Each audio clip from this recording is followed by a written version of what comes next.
अल्हम्दुलिल्लाह वस्सलातु वस्सलाम रसूलुल करीम अम्मा बाद औज़ु बिल्लाहि मिनश शैतानिर रजीम बिस्मिल्लाहिर रहमानिर रहीम. My dear brothers and sisters in Islam and in humanity, Assalamu alaikum wa rahmatullahi wa barakatuh. May peace, mercy and blessing of Allah be upon you. Today my topic is, if a man is allowed to have more than one wife, then why does Islam prohibit a woman from having more than one husband? A lot of people, including some Muslims, question the logic of allowing Muslim men to have more than one wife while denying the same right to women. Let me first state emphatically that the foundation of an Islamic society is justice and equality. Allah has created man and woman as equal, but with different capabilities and different responsibilities. Men and women are different physiologically and psychologically. Their roles and responsibilities are different.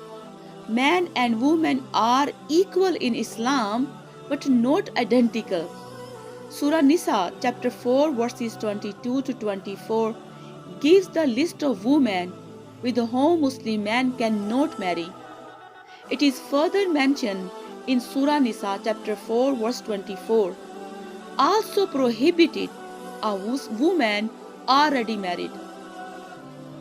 The following points enumerate the reasons why polyandry is prohibited in Islam.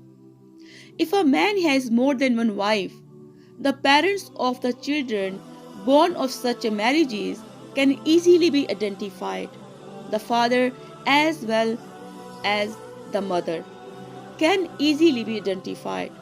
In case of women marrying more than one husband, only the mother of the children born of such marriages will be identified and not the father.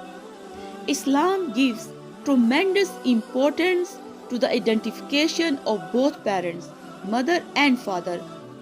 Psychologists tells us that children who do not know their parents, especially their father, undergo severe mental trauma. Often they have an unhappy childhood. It is for this reason that the children of prostitutes do not have a healthy childhood. If a child born of such a wedlock is admitted in school, and when the mother is asked the name of the father, she would have to give 2 or more names. I am aware that the recent advances in science have made it possible for both the mother and father to be identified with the help of genetic testing.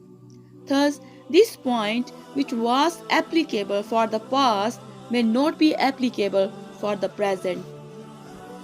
Man is more polygamous by nature as compared to a woman. Biologically, it is easier for a man to perform his duties as a husband despite having several wives. A woman in a similar position, having several husbands, will not find it possible to perform her duties as a wife. A woman undergoes several psychological and behavioral changes due to different phases of the menstrual cycle. A woman who has more than one husband will have several sexual partners at the same time and has a high chance of occurring when real or sexually transmitted disease, which can also be transmitted back to her husband, even if all of them have no extra marital sex. This is not the case in a man having more than one wife and none of them having extra marital sex. The above reasons are those that one can easily identify. There are probably many more reasons why Allah subhanahu wa ta'ala in His infinite wisdom has prohibited polyandry. Wassalamu alaikum wa rahmatullahi wa barakatuh.